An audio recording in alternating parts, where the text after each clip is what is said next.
지친 하루를 달래줄 어머니의 손맛 그대로. 올바른 재료와 정성 담은 손질. 홍시로 완성한 달콤한 감칠맛. 집에서도 편하게 택배로 받아보세요.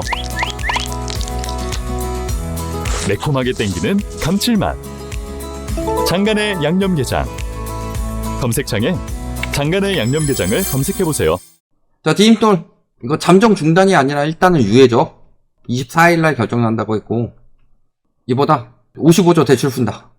요것에 대해서 이야기를 하는 거고, 부동산 안 내리겠다는 건가요? 말씀드리지만, 현재 부동산 시장은요, 정부 입김 없이는 유지가 안 되는 시장입니다.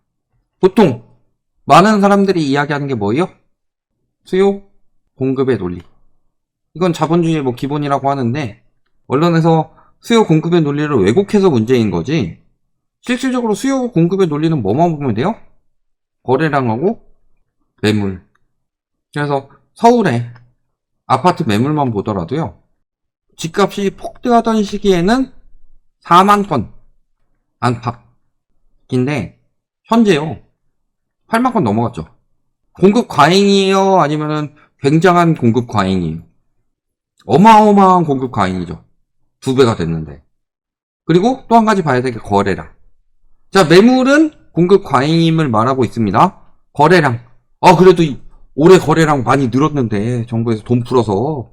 그러니까 상승장이다. 이제 상승 탔다. 최근에 좀 줄어들긴 했어도 22년에 아작이 났는데 23년에 조금 살아났고 지금 역대급으로 살아났다. 이제 상승장 탄 거다. 이런 이야기를 하시는 분들이 있는데, 이게 제가 왜곡된 시장이라고 많이 보여드리는 차트가 뭐죠? 저렇게 월별로 보지 말고 진짜 상승장이 될 만큼 거래량이 늘어났냐. 연도별로 보면은 한 분기 남았죠? 한 분기 남았고 9월 것도 신고 안 끝났다고 하더라도 이 정도 늘어나지 막 요 정도 끝까지 다시 늘어날까요? 형, 그래도 80만 건 찍을 수 있을까요, 이번에? 22년 아니죠? 이 소수의 거래로도 가격이 올라갈 수 있었던 것은 정상적인 주담대가 아니기 때문이다. 그러니까 완전히 거래량 박살이고 거래량이 반토막 나니까 매물이 2배가 되는 겁니다. 근데 이걸 가지고 뭐 최근에는 슈퍼사이클 이야기 많이 나오고, 그 다음에 뭐 완만한 상승 혹은 상승장 다시 탔다, 전세가 폭등해서 집값 올릴 것이다, 이런 이야기 계속 나오는데 요거 보고 어떻게 그런 이야기가 나오냐. 이게 다 이런 것들 때문이죠. 내년에 정책대출 55조 푼다. 총 가계대출 한도가 내년 대출 관리 목표가 85조다. 미친 것 같아요. 자, 2023년이 2236조죠. 그러면은 명목 GDP 뭐 4.6%, 4.5% 정도 증가한다고 해봅시다. 물가 2% 맞춘다고 그랬고 2.5% 성장한다고 그랬으니까 100조네요. 내년에 물가도 2%로 잡힐 거고 경제성장률도 2.1%니까 내년에는 한 5조 정도 줄여서 95조? 이런 식으로 늘려가지고 집값을 잡겠다? GDP 이내로? 문제는 이거는 총 대출입니다. 여기서 55조 정책 대출 쓰고, 그러면 은행권에서 한 40조 나와야 된다는 소리네요.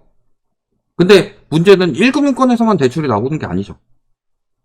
그래서 뭐 은행 대출에서 45조 원 이하라고 하는데, 전년에 지금 우리가 생각해야 될 게 이제 GDP 대비도 있고, 플러스로 우리가 또 생각해야 될 게 뭐가 있어요?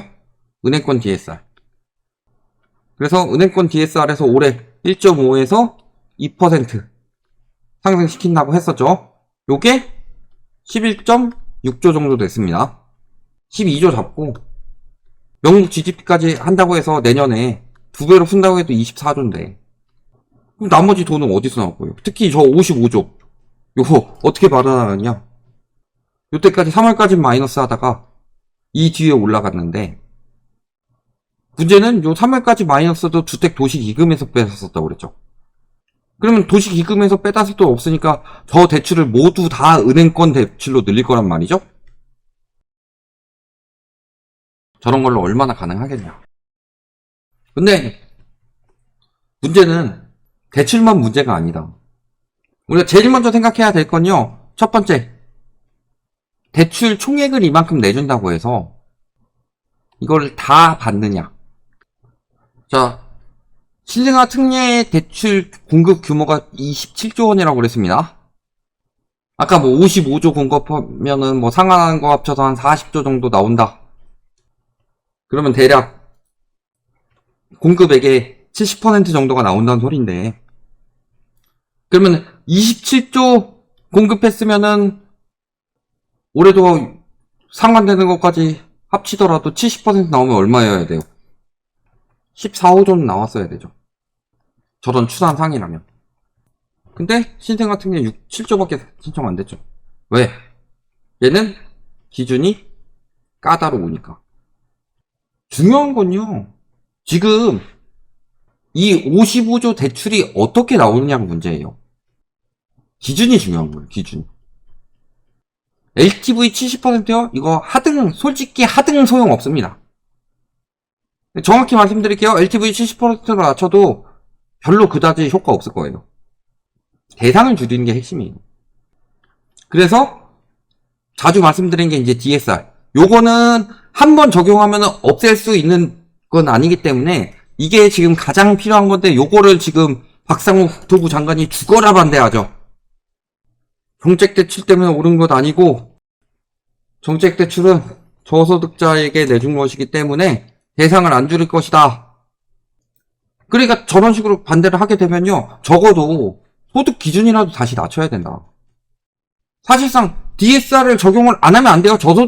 저소득층일수록 DSR 적용 잘해야 된다고 그랬죠.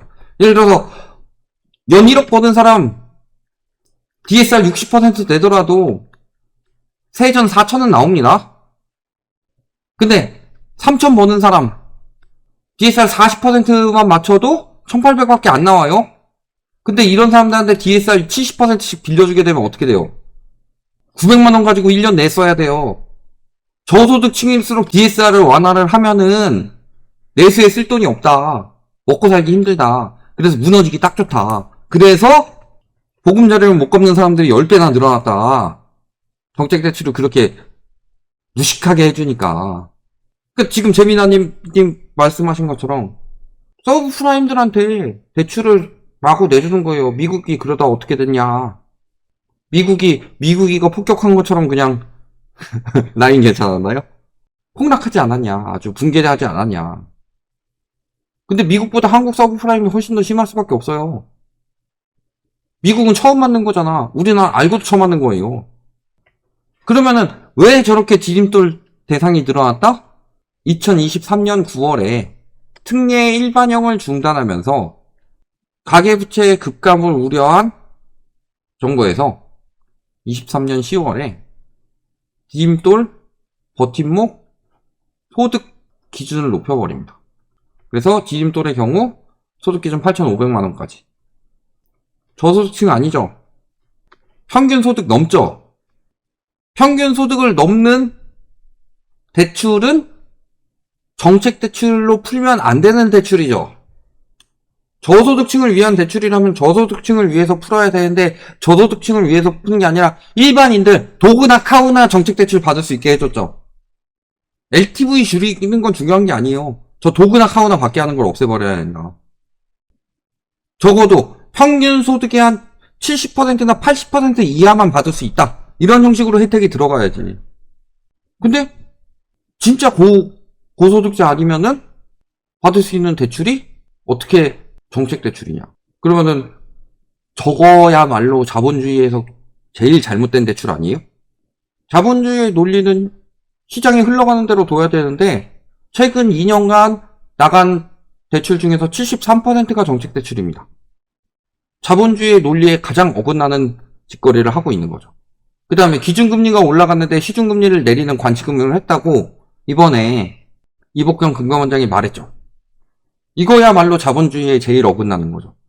자본주의에서 나올 수 없는 자본주의의 그 근간을 흔드는 그런 정책들이 이번 정부에서 연이어 나오고 있는데 이번 정부를 비판하면 저한테 뭐라고 그래요? 이 달짜인 빨갱이 새끼야! 빨갱이를 만들죠. 누가 제일 빨갱이 짓 하고 있냐 지금. 정도껏 개입해야죠. 관치금융으로 힘든 사람을 도울 수는 있습니다. 정말 기초생활이 힘든 사람들을 도와주는 건 맞아요. 근데 관치금융으로 투자하는 걸 돕고, 관치금융으로 자산 가격 상승을 돕고, 관치금융으로 긴축을 방해하고, 이런 나라가 어딨냐. 일단 정책대출 55조를 어떻게 푸느냐에 따라 다릅니다. 지금처럼 불특정 다수한테 풀게 되면 당연히 집값에 영향을 주죠. 가계부채 때문에 내수가 힘들어져서 가계부채를 잡겠다는 정부의 의지라는 말, 또 한은에서 했던 경고, IMF에서 나왔던 경고, OECD 등에서 나왔던 경고 싸그리 다 무시하는 거죠. 지금 정부가 하는 행태를 보면요, 돌려막기로 언제까지 버티려고 하냐면 27년까지 버티려고 합니다. 27년쯤 터지도록 만들려고 최대한 노력하는 거다. 근데 지금 이미 2분기에 가지고 있던 돈 다 썼어요. 거의 반토막 났다고 했습니다. 가지고 있는 돈이 반토막 났는데 대출을 내주면 뭐예요? 내 돈이 있고 내 돈에다 대출을 더해야지 대출에다 대출을 더해가지고 살 수 있는 상황은 아니다. 이렇게 보시면 되겠습니다.